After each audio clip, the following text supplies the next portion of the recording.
السلام علیکم ناظرین، امید ہے آپ سب لوگ خیریت سے ہوں گے۔ ہفتہ حج کے اوپر جو ہمارا ویڈیوز کا سلسلہ چل رہا ہے، اس سلسلے کی آج اگلی ویڈیو کے ساتھ آپ کی خدمت میں حاضر ہے۔ اس سے پچھلی ویڈیو میں ہم نے ذکر کیا تھا کہ 10 ذی الحج کی کیا کیا ایکٹیویٹیز ہوں گی،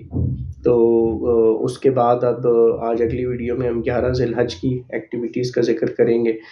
آج 11 ذی الحج ہے اور آپ لوگ منی میں اپنے خیموں میں موجود ہیں، اور آج کے جو کرنے والے کام ہیں، آج آپ نے رمی کرنی ہے، اور آج تینوں شیطانوں کو کنکریاں مارنے کا دن ہے۔ رمی کا جو 11 ذی الحج کو رمی کا افضل وقت ہے وہ زوال کے بعد شروع ہوتا ہے اور مغرب تک رہتا ہے۔ تو آپ اس ٹائم کے اوپر جمرات، اگر آپ کے پاس ٹرین کے ٹکٹس ہیں تو آپ منی کے اسٹیشن سے، منی میں جو آپ جس جگہ پہ ہیں وہاں سے اپنے قریبی اسٹیشن میں جائیں گے اور جمرات کے اسٹیشن پہ اتر جائیں گے۔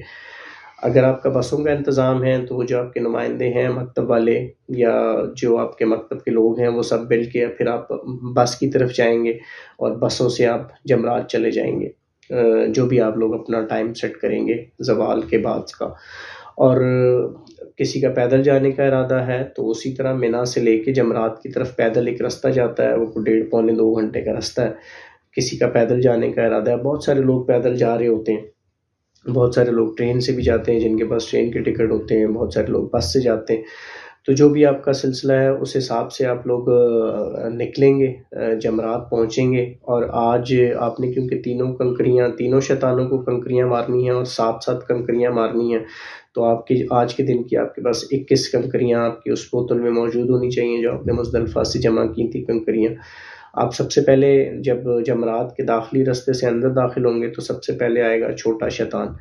آپ نے اسی طرح جس طرح ہم نے اپنی پچھلی ویڈیو میں بھی ایکسپلین کیا کہ جمرے کا جو چوڑائی ہے وہ تقریباً 30-35 فٹ ہوتی ہے،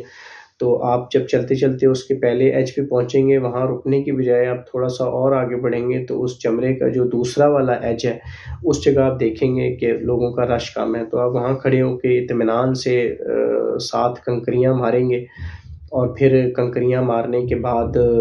تھوڑا پیچھے ہٹ کے کھڑے ہو کے آپ نے طویل دعائیں مانگنی ہیں، یہ اس کا سنت طریقہ ہے۔ یہ سب لوگ آپ اپنے اپنے ریلیونٹ علماء کرام سے کنفرم بھی کر سکتے ہیں یہ ساری چیزیں۔ پہلے شیطان کی رمی کرنے کے بعد آپ آگے بڑھیں گے، درمیانہ شیطان آئے گا، اسی طرح اس کے بھی پہلے ایج کے پاس پہنچ کے آپ تھوڑا آگے بڑھیں گے، دوسرے ایج کے قریب پہنچ کے آپ نے اس شیطان کو بھی 7 کنکریاں مارنی ہیں اور پھر پیچھے تھوڑا کھڑے ہو کے طویل دعائیں کرنی ہیں۔ اسی طرح پھر آپ آگے بڑھیں گے اور آخری شیطان کو اپنی کنکریاں مارنی ہیں، اسی طرح 7 کنکریاں مارنی ہیں، اور پھر اسی طرح جو جمرات کا خارجی رستہ ہوگا اس سے نکل کے آپ واپس آ جائیں گے۔ جمرات سے جب آپ نکلیں گے تو آج 11 ذی الحج کے لیے آپ کے کرنے کے لیے صرف ایک یہی کام تھا۔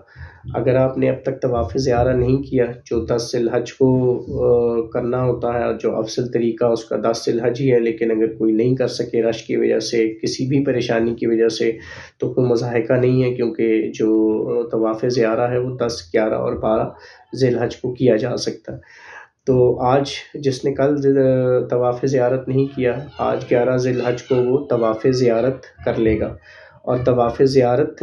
کرنے کے بعد اسی طرح وہ طواف زیارت کرنے کے لیے اسی طرح یا تو وہ پیدل راستہ لے گا، وہ جو ٹنل بنی ہوئی ہے، یا وہ ٹیکسی سے جائے گا، پھر وہ واپس آئے گا اور واپس آ کے اس نے منی میں ہی رات گزارنی ہے۔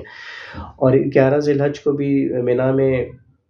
کھانے کا انتظام وہی ہے جو 8 کو تھا۔ منی کے جو آپ کا مکتب ہے اس کے کچن میں کھانا بنے گا، اور کھانے کے ٹائم پہ آپ کے خیموں کی انٹرنس تک پہنچا دیا جاتا ہے۔ تو اسی طرح 11 ذی الحج کی بھی یہی ایکٹیویٹی ہوگی۔ تو جس طرح ہم نے بتایا کہ اگر آج آپ نے صرف شیطان کی رمی کرنی تھی تو وہ کرنے کے بعد آپ کا آج کا کام ختم ہے، آپ نے بس صرف منی جانا ہے اور منی میں اپنے جو ذکر اذکار ہیں وہ کریں گے اور رات منی میں ہی گزاریں گے۔ اور اگر کسی نے کل طواف زیارت نہیں کیا تھا تو وہ آج طواف زیارت کوشش کرے گا کہ آج کر لے، اور طواف زیارت کے بعد دوبارہ وہ منی میں ہی آ جائے گا۔ اسی طرح یہ 11 ذی الحج کی ایکٹیویٹیز تھیں۔ اس سلسلے میں اگر آپ لوگوں کے کوئی سوال ہوں تو جو ہماری واٹس ایپ کا گروپ ہے، فیس بک کا گروپ ہے،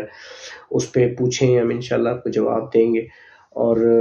انشاءاللہ اس ویڈیو سلسلے کی نیکسٹ ویڈیو کے ساتھ جلد آپ کی خدمت میں دوبارہ حاضر ہوں گے۔ تب تک کے لیے اللہ حافظ۔